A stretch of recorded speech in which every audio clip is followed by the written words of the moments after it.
In this video, I'm going to test a nitrogen-fixing bacteria inoculum product to see if it benefits a plant that I'm growing. So this is going to be a small trial video.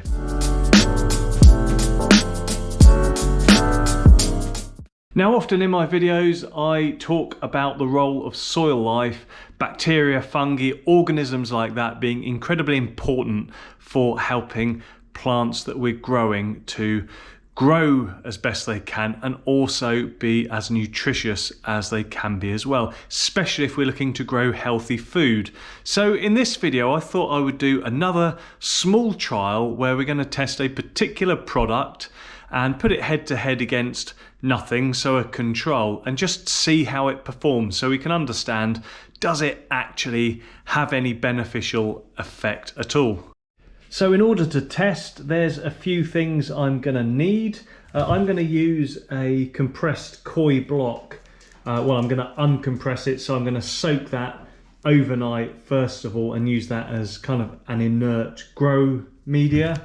I'm going to put that into some pots, which I've used in another trial, in little trays. I'm then going to use some sprouting wheatgrass because it's quite quick growing. And I think I'm going to do 3 pots with the inoculum, 3 without. So I'll measure out half the seeds so that there's enough to go around and there's an equal balance. And then last but not least is my product, my inoculum, that I'm going to use for this trial. This contains 4 different species of bacteria.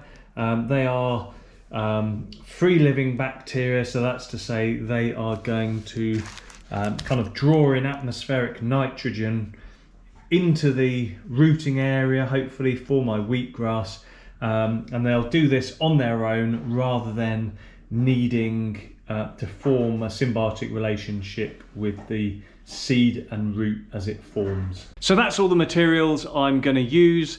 The nitrogen fixing bacteria product that I'm going to use actually contains 5 individual species. I'll put them in the description below so that you can see if you're interested in that kind of thing.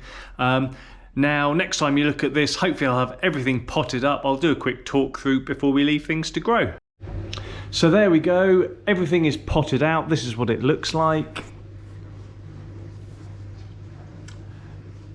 As you will have seen, I have sown kind of an equal proportion of seeds. This was done by kind of roughly weighing out equal proportions from each packet of seeds.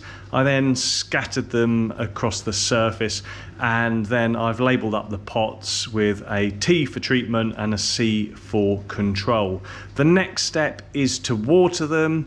I'm going to use tap water for this, but I'm going to let the tap water stand for a bit to dechlorinate because I am going to add bacteria to one of them, and then we'll water the pots and put them in position. So here we go, the pots are now in position in their new home for the next couple of weeks or so. Everything has been watered.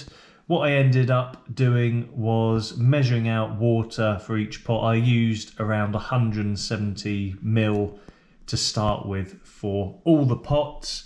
The rate of the product, the nitrogen fixing bacterial product that I used, I mixed up a solution that was equivalent to 300 grams per 100 litres of water. Now obviously we're doing things at a much smaller scale here, so I mixed up 3 grams in 1 litre of water, stirred it up, and then I applied 170 mils of that to each of the pots as well.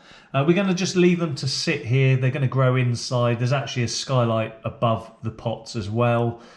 We'll see how they get on. As we are testing the nitrogen fixing capabilities of this product, the most likely effect it will have will be on the initial growth. So I think in terms of performance, the measure of this is going to be rate of growth. So we'll see after, I don't know, 5 days or 7 days or so, see which is growing better. Perhaps there might be a difference in the coloration as well. but we will begin to make our conclusions after a week or so. So we're going to leave them here for now, and in the next clip we're going to check back and see how they got on. So I thought I would just give a quick update. This is mid to end of day 8, and this is what the pots look like. As you can see, they've been very slow to grow. I think part of that is because it's quite cool in this corner of the room. I can't honestly say I notice any particular difference between the pots at the moment. That's kind of side on. You can see they're growing towards the light. They all look approximately the same, so I think we're going to have to let this run a little bit longer. So now we're actually at day 12 of the trial. I'm going to show you the plants. Here they are. Now they've grown quite a bit. If I was growing these for food, I would ordinarily have harvested them sort of around here, 2-3 centimeters high. You can see I've actually let them grow a lot taller than this, and that's because I'm actually waiting to see if there are any real changes. This particular pot is a treatment.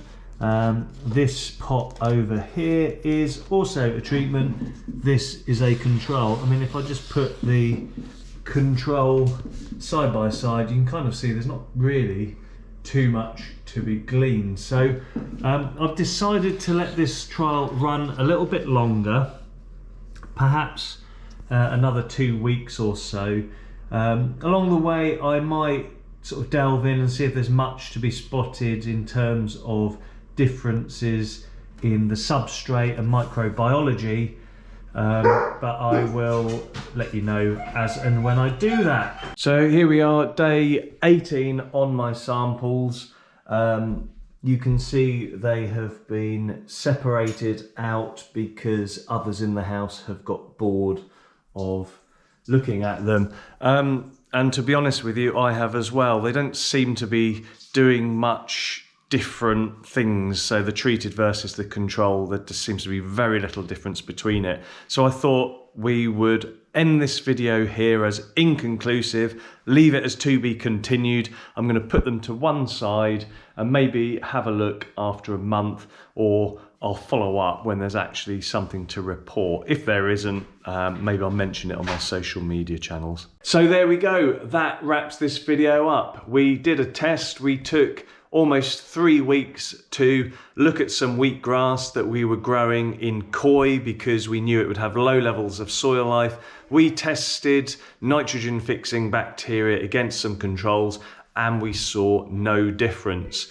I'll be interested in hearing your thoughts as to why that might be. I have some thoughts as well. I suppose predominantly I'm guessing that this might be to do with the environment in which those organisms were being added, and the koi is clearly not soil, and soil dwelling organisms, including these nitrogen fixing bacteria, tend to like to live in their natural home environment. So I think that's probably the main reason for the issue. So we'll wrap this video up. If you liked it, please give a like on the video below, and consider subscribing to the channel if you like watching videos that give you tips and advice on doing things with your soil to grow healthier, tastier food and crops. So until next time, I will see you soon.